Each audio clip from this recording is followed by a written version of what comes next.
सभी को नमस्ते। ऑनलाइन ट्यूशन की रिसर्च एप्टीट्यूड की 13वीं क्लास में आपका स्वागत है। चलिए आज हम पढ़ने वाले हैं रिसर्च रिपोर्ट के बारे में। थीसिस क्या होता है, डिसर्टेशन क्या होता है, साथ ही साथ रिसर्च एथिक्स क्या होता है, इन सब के बारे में आज हम पढ़ने वाले हैं। चलिए विषय को शुरू करते हैं। सबसे पहले है रिसर्च रिपोर्ट। रिसर्च रिपोर्ट मतलब हुआ कि 5 साल के अंदर जो हमको एक किताब की तरह लिखना पड़ता है, जो 5 साल में हम लिखते हैं। तो उसी किताब में पहले शुरू में हमको क्या लिखना है, बीच वाले पेजों में क्या लिखना है, लास्ट वाले पेजों में हमको क्या लिखना है, उसको पूरे पूरे को मिला के एक रिसर्च रिपोर्ट तैयार किया जाता है। ठीक है ना? तो चलिए, तो देखिए, यहाँ पे देखो पूरी तरह से लिखा हुआ है अच्छे से। सबसे पहले है प्रारंभिक सामग्री, मतलब इनिशियल मटेरियल क्या-क्या होने चाहिए। देखो, सबसे पहले है शीर्षक, टाइटल, ये तो होना ही चाहिए। जो टाइटल है रिसर्च का वो होना ही चाहिए। साथ ही साथ विषय सूची, कंटेंट्स, ये भी होने चाहिए।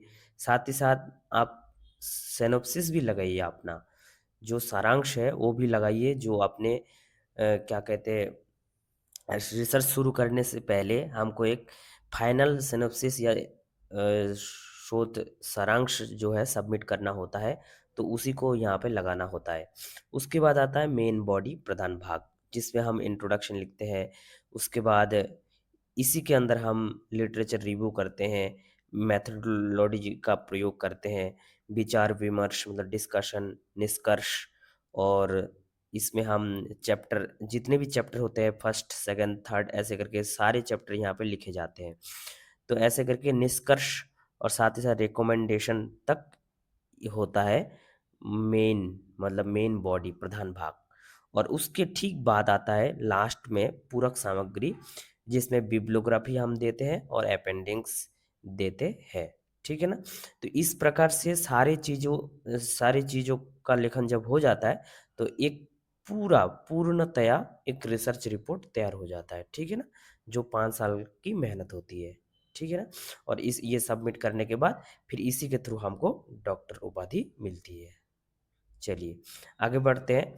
आगे देखो कुछ जो हम रिसर्च में जो भी लाइन लिखे जाते हैं या बिब्लियोग्राफी में जो किताबों को उल्लेख किया जाता है, तो उसका एक स्टाइल होते हैं, उस वो कुछ निश्चित शैली में लिखे जाते हैं। तो उन स्टाइलों में से, शैलियों में से एक है एपीए और दूसरा है एमएलए। तो इनका फुल फॉर्म क्या है? एपीए का है अमेरिकन साइकोलॉजिकल एसोसिएशन और एमएलए का है मॉडर्न लैंग्वेज एसोसिएशन। ठीक है ना? ये दोनों फुल फॉर्म आपको याद रखना है। फिर एपीए मुख्य रूप से सामाजिक विज्ञान में प्रयोग किए जाते हैं। तो सामाजिक विज्ञान में एपीए प्रयोग होता है, और एमएलए का प्रयोग हम उदार कला या मानविकी संबंधी विषयों में क्या किया जाता है। मानविकी संबंधी विषय, मानविकी संबंधी विषय मतलब आर्ट्स, आर्ट्स विषय है ना? ठीक है ना? और ये सामाजिक विज्ञान मतलब इसमें ये सब साइंस वाला विषय है। ठीक है ना? आप लोग इसको ध्यान रखिएगा। चलिए अब आगे बढ़ते हैं। आगे हम सीधा देखेंगे कि एमएलए और एपीए जो स्टाइल है, तो इन स्टाइलों का प्रयोग हम कैसे करेंगे। और याद रखिएगा, बिब्लियोग्राफी में ही हम किताबों का नाम 1 2 3 करके जो लिखते हैं, तो उसी में केवल इन दोनों शैलियों का प्रयोग करते हैं। तो साइंस वाले बच्चे जो है वो एपीए का प्रयोग करते हैं, और आर्ट्स और साथ ही साथ जो सौंदर्य कला वाले हैं वो एमएलए का प्रयोग करते हैं। आप देखिए, देख लीजिए एमएलए फॉर्मेट में हम क्या लिखेंगे। सबसे पहले पुस्तक सॉरी सॉरी लेखक का नाम लिखना होगा। जो भी पुस्तक है, जो भी बुक है, उस बुक के जो लेखक है उसका नाम सबसे पहले लिखो। उसके बाद बुक का शीर्षक लिखो। साथ ही साथ उसके बाद फिर प्रकाशन का स्थान लिखो। स्थान के बाद प्रकाशक दुकान का नाम लिखना होता है, प्रकाशन दुकान का नाम। उसके बाद वर्ष आता है, मतलब किस ईयर में हुआ है। तो इस प्रकार से पूरा लिखना होता है। देखो ये उदाहरण के रूप में भी दे रखा है। तो एक बुक है, क्या बुक है? डेकॉन्स्ट्रक्टिंग कॉलोनाइलिज्म। ठीक है ना? The discourse of the empire, है ना? 1837 से 1898। तो ये जो है एक पूरा बुक का नाम है, यहाँ से लेकर यहाँ तक बुक का नाम है। इस बुक का लेखक कौन है? John Smith. देखो, सबसे पहले हमको टाइटल लिखना होता है। देखो, सबसे पहले लेखक का नाम है पूरा, लेकिन लेखक के नाम में भी सबसे पहले जो जॉन स्मिथ है, तो बाद वाला जो टाइटल है ना, उस टाइटल को पहले लिखना होता है। तो टाइटल लिखा है स्मिथ, फिर मेन नाम है जॉन, उसके बाद पुस्तक का नाम आ गया पूरा यहाँ तक, और पुस्तक के नाम के बाद प्रकाशन का स्थान। ये कहाँ, ये बुक कहाँ प्रकाशित हुई थी? तो ब्लूमिंगटन, ये वहाँ पे प्रकाशित हुई। ये प्रकाशन का स्थान है। फिर प्रकाशक किस जगह से प्रकाश हुआ था? तो IL इलिनियोस वेल्सियन यूपी, ऐसे करके, ठीक है ना। और लास्ट में वर्ष लिखना होता है, किस वर्ष को, ये 1998 को हुआ था, ठीक है ना। और ऐसे ही जितने भी बुक्स हैं, सभी बुक्स का आपको ऐसे ही लिखना है, चाहे वो बुक्स हिंदी में हो, चाहे वो किसी दूसरी लैंग्वेज में हो, ठीक है ना। आगे चलते हैं APA। देखो, APA में भी ऐसे ही है, लेकिन थोड़ा सा बस इधर उधर, ये दो तीन चीजें इधर उधर है। बाकी देखो, सीधा उदाहरण पे चलते हैं। इसमें उसी बुक्स को लिया है ना, deconstructing colonialism, the discourse of the empire, इसी बुक्स को लिया गया।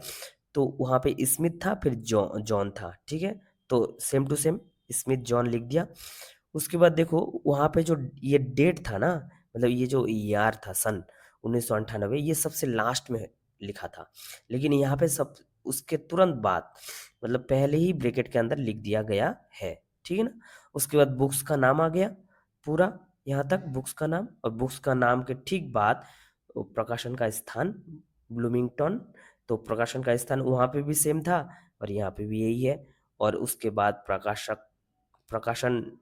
स्थान का पूरा नाम, मतलब स्थान का नाम ही प्रकाशक, जो प्रकाशन केंद्र है, उस केंद्र का पूरा नाम लिखना होता है। ये पूरा नाम है यूनिवर्सिटी प्रेस तक, ठीक है। और MLA में क्या था? MLA में लास्ट में ये वाला लास्ट में आता था, लेकिन API में हमको ये पहले ही डाल देना है, बुक के नाम से पहले ही, ठीक है ना। इस चीज़ का हमको ध्यान रखना है। चलिए आगे चलते हैं। आगे देखिए, डिजर्टेशन और थीसिस, ये दो शब्द आते हैं। तो याद रखिएगा, डिजर्टेशन एमफिल में जो थीसिस बनती थी।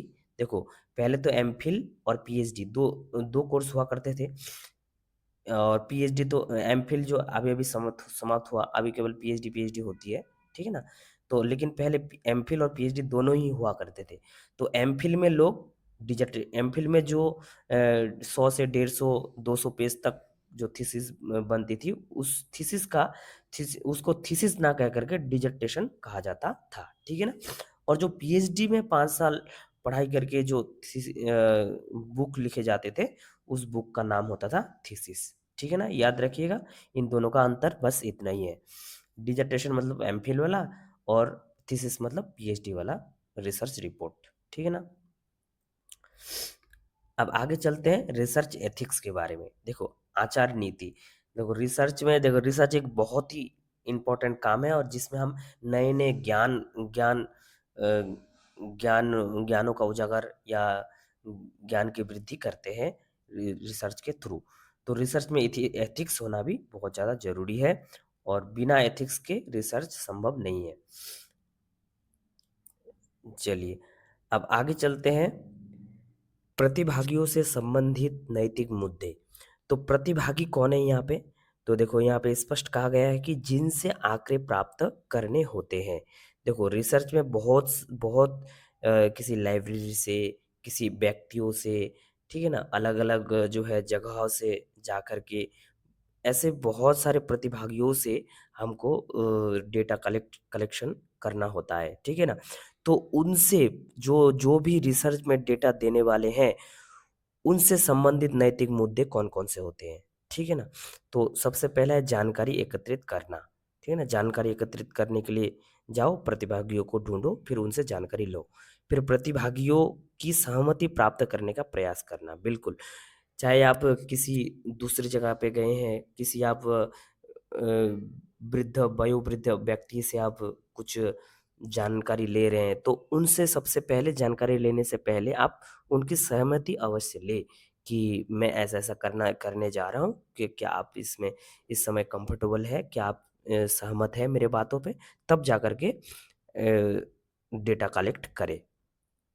उसके बाद है प्रोत्साहन राशि प्रदान करना है। यदि संभव है तो उनको प्रोत्साहन राशि भी देने चाहिए। जो भी हमको डेटा प्रदान करेगा, तो उसको प्रोत्साहन राशि भी अवश्य प्रदान करें, ताकि काम जो है बहुत सही तरीके से और क्या कहते हैं कि उत्साह के साथ हो बढ़िया से। फिर है संवेदनशील जानकारी प्राप्त करना, और संवेदनशील जो जानकारी है उनको भी प्राप्त करने की कोशिश हमको करते रहना चाहिए।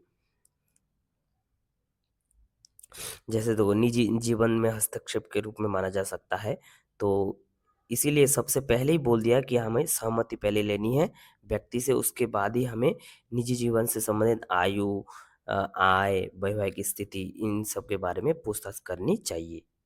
फिर प्रतिभागियों को नुकसान पहुंचने की संभावना, तो जब हम प्रतिवादी से प्रदत्त या डेटा एकत्रित करते हैं, तो प्रयोगों में किसी विषय को शामिल करते हैं, तो हमें सावधानीपूर्वक यह जाँच लेना चाहिए कि उनकी भागीदारी से उन्हें किसी प्रकार की नुकसान की संभावना तो नहीं है। ठीक है ना? तो नुकसान कम से कम हो, या नुकसान सबसे पहले नुकसान हो ही ना। जो भी जिनसे भी हम डेटा एकत्रित करें, उनको किसी तरह नुकसान ना हो, तो ये हमें हर संभव प्रयास करना चाहिए। ठीक है ना? फिर गोपनीयता बनाए रखना, और गोपनीयता भी बहुत ज़्यादा ज़रूरी है किसी भी रिसर्च के लिए। ठीक है ना? चलिए आगे है शोधकर्ता से संबंधित नैतिक मुद्दे। अब जो है, जो शोधकर्ता है, जो रिसर्चर है, उनसे संबंधित नैतिक मुद्दे कौन-कौन से हैं, ये देखो। और ये वेरी वेरी इंपॉर्टेंट, क्योंकि इसी से सबसे ज़्यादा पूछते हैं। पूर्वाग्रह से बचना, सबसे पहला है पूर्वाग्रह से बचना। हम मन में पहले से ही ये सोच रखें कि ये लोग तो ऐसे होते हैं, ये लोग ऐसे होते हैं, तो इस तरह से पूर्वाग्रह से बचना चाहिए हमको, क्योंकि रिसर्च में जो है तटस्थ होकर के सारी चीज़ों को तर्क के साथ, मतलब वैज्ञानिकता को जाँचते हुए, किसी तथ्य को प्रमाणित करते हुए हमको आगे बढ़ना चाहिए। ठीक है ना? फिर है कि उपचार के प्रावधान या अभाव, यह चिकित्सा संबंधी शोध मामले में विशेष रूप से सत्य है। तो ये एक है, फिर दूसरा है, तीसरा है अनुचित शोध पद्धति का प्रयोग। अनुचित शोध पद्धति का भी प्रयोग हमको नहीं करना चाहिए, इसका भी हमको ध्यान रखना चाहिए कि अनुचित शोध पद्धति तो नहीं है जो जो मेथोडोलॉजी मेरे द्वारा प्रयोग किया जा रहा है। फिर गलत रिपोर्टिंग भी ना हो, इसीलिए इस चीज़ का विशेष ध्यान रखना होगा। फिर जानकारी का अनुचित उपयोग भी ना हो। ठीक है ना? मतलब एक तरह से कहने का मतलब यही है कि जो भी आप डेटा लें, उन डेटा का सही-सही आप उपयोग करें। साथ ही साथ तथ्यों को बताते हुए सारी बातें आप कहें। न ऐसा ना हो कि आप पहले से ही सोच रखें कि फलाना फलाना व्यक्ति ऐसा होता है, ऐसा होता है, ऐसा नहीं। आप तथ्यों को लें, एक-एक तथ्य को लें, और उससे प्रमाणित करते हुए हर एक बात को जो है लाइन से बताते रहें। ठीक है ना? तो ये रिसर्चर को करना चाहिए। साथ ही साथ अच्छे मेथोडोलॉजी का भी प्रयोग करना चाहिए। अच्छा रिपोर्टिंग भी बनानी चाहिए, है ना? व्यवस्थित तरीके से। और जो भी एक जानकारी है, उन जानकारी का सही-सही प्रयोग भी करना चाहिए एक रिसर्चर को। उसके बाद अनुसंधान को अधिक नैतिक बनाने के लिए महत्वपूर्ण उपाय, और क्या-क्या उपाय कर सकते हैं ताकि अनुसंधान और सही हो, अधिक नैतिक हो, क्योंकि जितना अधिक रिसर्च जो है जितना अधिक नैतिक होगा, उतना ही उस रिसर्च का समाज के प्रति उपयोगिता बढ़ जाएगी। ठीक है ना? तो पहला है सूचित सहमति। तो सहमति, सूचना देकर सहमति लेकर के किसी भी व्यक्ति से, मतलब जानकारी लेना। फिर रक्षात्मक अनुसंधान अभिकल्प, प्रोटेक्टिव रिसर्च डिजाइन का प्रयोग करना। स्क्रीनिंग, एक होता है स्क्रीनिंग। स्क्रीनिंग मतलब होता है कि शोध अध्ययन के लिए उन व्यक्तियों का चयन करने का प्रयास किया जाता है जो संभावित जोखिम के लिए उच्च सहिष्णुता दिखाते हैं।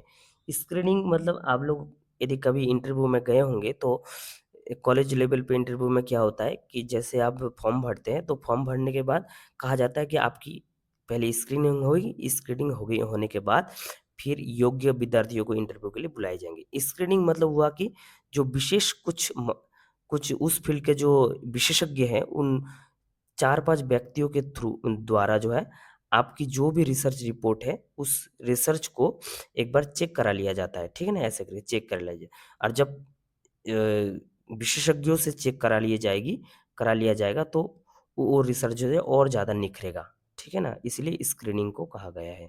फिर पायलट अध्ययन क्या होता है? अध्ययन से अनुसंधान के दौरान प्रदत्तों या डेटा को एकत्रित करते समय होने वाली संभावित हानियों के बारे में अधिक स्पष्टता सामने आती है, ठीक है ना? जब हम डेटा एकत्रित करते हैं तो उसमें उस टाइम जो हानियाँ होती है, उससे उसके बारे में स्पष्टता लाने के लिए ये पायलट अध्ययन किया जाता है। उनका आकलन किया जा सकता है, उनसे बचने के बारे में प्रभावी उपाय किए जा सकते हैं। तो पायलट स्टडी के अंदर हम ये करते हैं, तो ये भी इम्पोर्टेंट एक बात है, तो आपको ध्यान रखना है। उसके बाद तो इस प्रकार जो रिसर्च एथिक्स है, रिसर्च के नैतिक मुद्दे वो पूरे हो जाते हैं।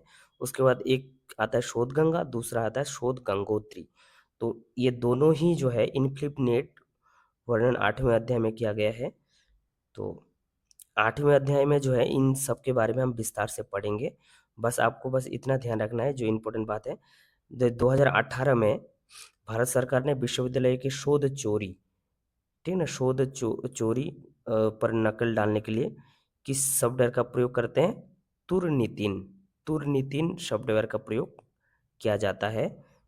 भारत सरकार के द्वारा निर्णय लिया गया कि इस सॉफ्टवेयर का प्रयोग किया जाएगा शोध चोरी को पकड़ने के लिए, ठीक है ना? तो आज की कक्षा यही तक और अगली कक्षा में हम रिसर्च पेपर आदि के बारे में बहुत अच्छे से पढ़ेंगे और यहाँ तक बने रहने के लिए आपका बहुत-बहुत धन्यवाद। वीडियो अच्छा लगे तो वीडियो को लाइक कीजिएगा, साथ ही साथ दोस्तों को भी अवश्य शेयर कीजिएगा। Thank you.